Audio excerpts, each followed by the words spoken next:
Welcome to this module, which is entitled Saber versus Conocer. Now, as some of you may or may not know, there are two verbs in Spanish for to know.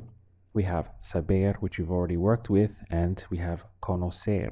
So the question is how to pick the correct one to use when you're speaking Spanish. So let's talk about saber first. At the heart of saber is this idea of knowing something, meaning a fact or some kind of information. So some examples would be, I know who the president is. Okay, so this is something that you know, it's a fact or some kind of information. Equally, you could have, I know where my keys are. I know how old he is. I know that 2 + 2 = 4, and so forth. It's when you know some kind of information or some kind of fact. Now, if we contrast that with conocer, conocer is really about to be familiar with or to be acquainted with people, places, and things. So, for example, you could have a sentence in English that went, I know Pablo. But what's that? That is implying that I'm acquainted with Pablo. We could, substitute I know for I'm acquainted with. Equally, this one, I know that restaurant, meaning I'm familiar with that restaurant, I'm acquainted with it. Or I know Mexican food, you could say I'm acquainted or very familiar with Mexican food. This one as well, I know the works of Picasso. You see, in English, we're always using I know, I know, I know. But whenever I know implies more I'm familiar with the works of Picasso, for example, that is a sign that you're going to use conocer and not saber. What we'll do now is a little bit of practice. All you have to do is choose between saber or conocer for the following examples. I know him. This would be conocer because what we're saying is I'm acquainted with him, right? He's a person. I know the date today. This would be saber, right? Because it's information, something you know. I know the restaurant. This would be conocer because, again, it would sound very natural to say I'm familiar with that restaurant or I'm acquainted with that restaurant. I know his work. This is conocer because, again, you could say I'm familiar with his work. I know which floor his office is on. This is saber, right? Because it's information or fact even. I know that film very well.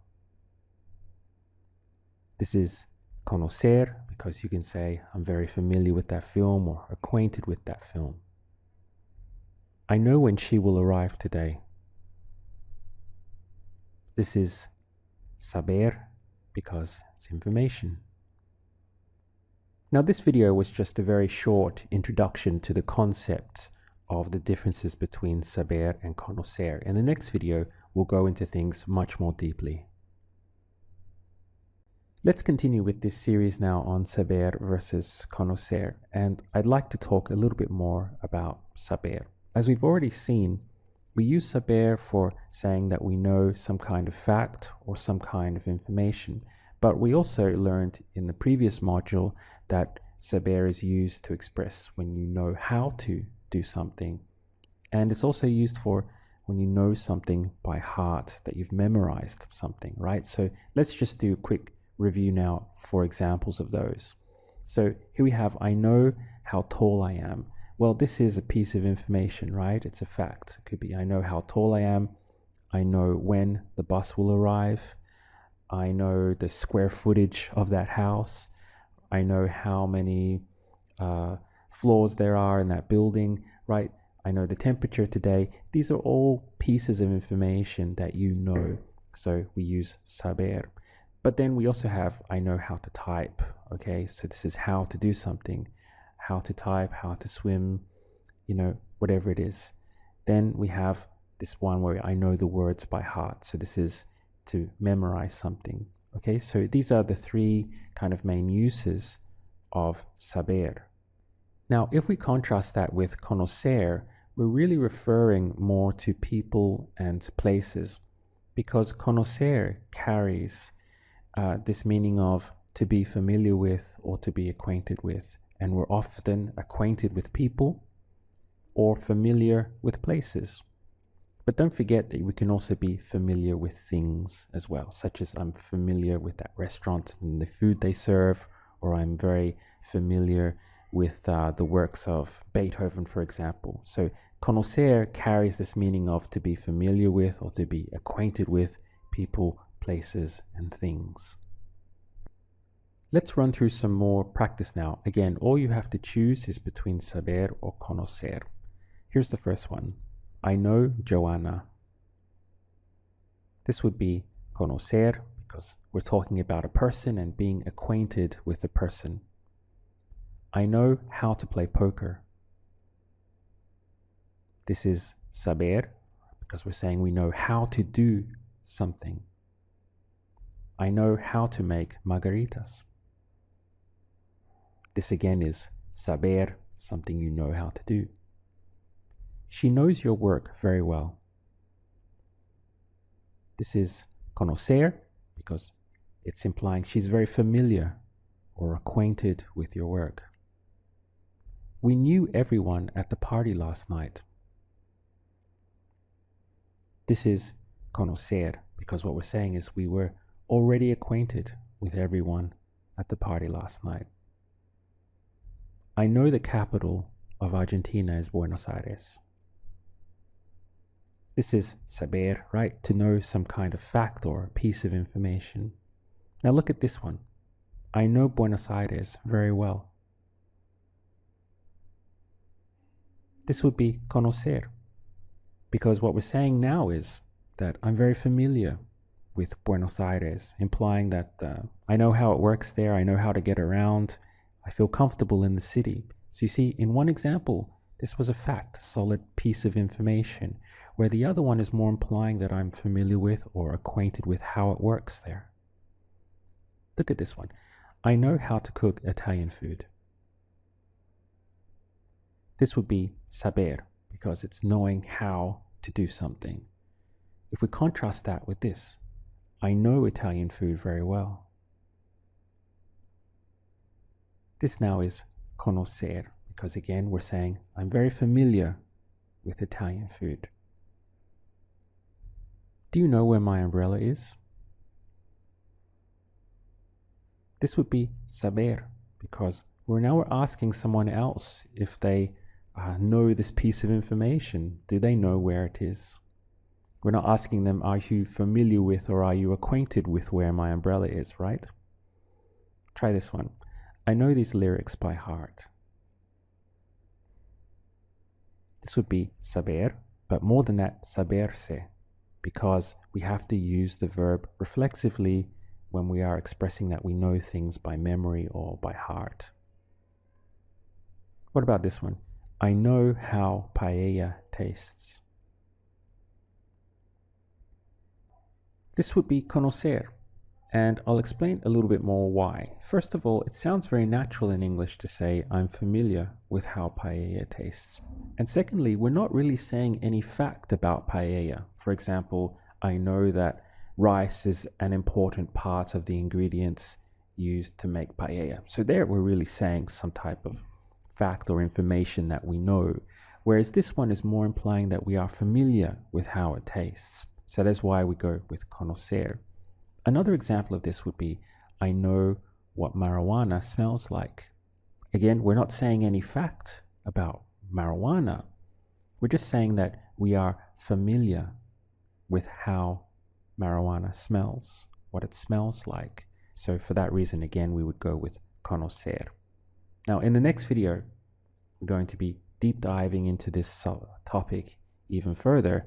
And I think by the end of it, the penny will probably have dropped for most of you on the differences or even the kind of delicate nuances that exist between conocer and saber. Welcome to part 3. The thing with saber and conocer is that there are many cases where you could actually use either of them in the same sentence, and both choices would be grammatically correct, but the meaning of the sentence would change. So this is very similar to what we went through with ser and estar. So let's look at some specific examples of this in action. Here we have, I know where you grew up.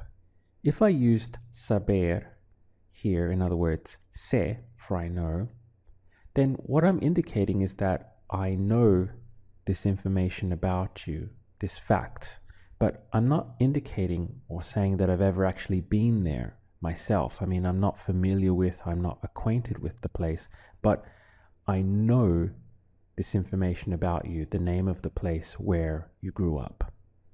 If on the other hand, I used conocer here, so in the first person that would be conozco, what I'm now saying is that I'm familiar with the place, meaning that I was there. You know, I was there in person. So I hope you can see how both were grammatically correct to use, but the meaning changed. Because with saber, I'm saying that I know this piece of information about you, this fact, and that's it. Whereas with conozco, using conocer, I'm saying that I'm familiar with the place, meaning that I was there. I know what it's like there because I was actually there myself. Let's have a look at this one. I know how this works. Now, if I used saber here and said sé, then what I'm saying to you is that I'm an expert at this. I know it deeply in that it's my area of expertise. Okay, so using sé here means that, hey, I really understand this deeply. Okay, but if I used conozco, coming from conocer, what I'm saying was more in a general sense, I'm familiar with how it works. You can think of, say, someone driving a car. Okay, you're familiar with the basics of the car and how it goes, but by no means are you a mechanic where you could go underneath and explain all the different parts of the engine and take it apart and put it back together again.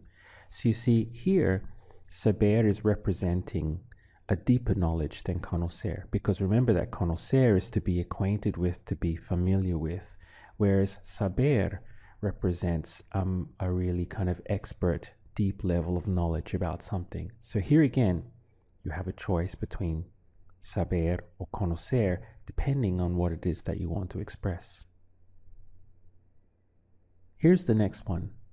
I know Julia Roberts.